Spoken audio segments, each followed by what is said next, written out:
personality of a person, the ways of a person, the thoughts, the deeds, the actions, it's all based around his heart. For what is a man? A man is his heart. A lying, cheating heart means a lying, cheating man. A loving, merciful heart means a loving, merciful man. A living heart means a living man. A dead heart means a dead man. Regardless to man's title, regardless to man's wealth, rank, or position, if the heart is not great, then he cannot be great.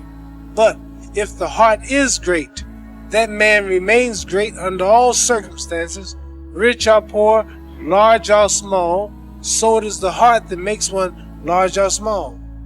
Seneca said, while we wait for life, life passes. When you understand that your days are counted, that your days are limited, you begin to work with urgency towards your goals. You begin to work with urgency towards the things that you want in life. People say, well, I'll start tomorrow, or I'll get started when the new year hits. It doesn't work that way. Life passes you by with no urgency, but day by day. And so many people live and wake up like accidents that they forget this beautiful principle that life is in your control. And if you want to experience a certain type of outcome in a certain type of future, you must input the necessary labor today. Don't let life pass you by. If you can dream it, if you can believe it, you can achieve it. It can potentially become yours with the right energy input, the amount of work ethic necessary, and a good attitude. Understand that you have one life. How you live it is your choice. Do you think that people overcomplicate motivation? Yes. I find that discussions about motivation, a lot of the time, I mean, you are the soundtrack to a lot of motivation compilation videos. That's right, yeah. Motivation Universe, 40-minute get up and get after it Jocko video. So I think that a lot of the discussions about motivation can cause people to believe that there's some magical state that they need to be in before they do something. Yeah, and as I've said since day one, it's motivation is a feeling that comes and goes, and it doesn't matter whether it's there or not. Discipline is infinitely more important.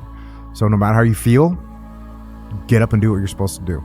That's it. And that's discipline. It's not motivation. If you only did what you were supposed to do when you were motivated to do it. Winning has a price. And leadership has a price. So I pull people along when they didn't want to be pulled.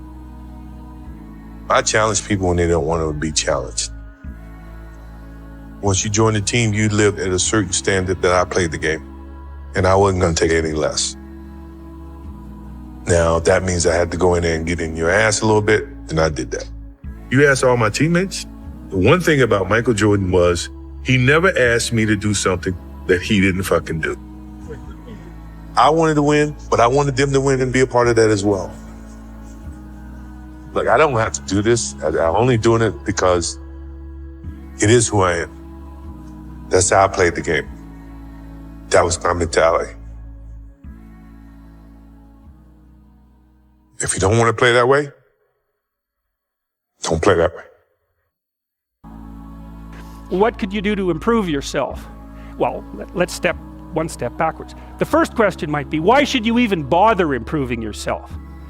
And I think the answer to that is something like, so you don't suffer any more stupidly than you have to. And maybe so others don't have to either. It's something like that. You know, like there's a real injunction at the bottom of it. It's not some casual self-help doctrine. It's that if you don't organize yourself properly, you'll pay for it, and in a big way, and so will the people around you. Now, and you could say, well, I don't care about that, but that's actually not true. You actually do care about that, because if you're in pain, you will care about it. And so you do care about it, even if it's just that negative way, you know. It's very rare that you can find someone who's in excruciating pain who would ever say, well, it would be no better if I was out of this. Sort of pain is one of those things that brings the idea that it would be better if it didn't exist along with it. It's incontrovertible. So you get your act together so that there isn't any more stupid pain around you than necessary.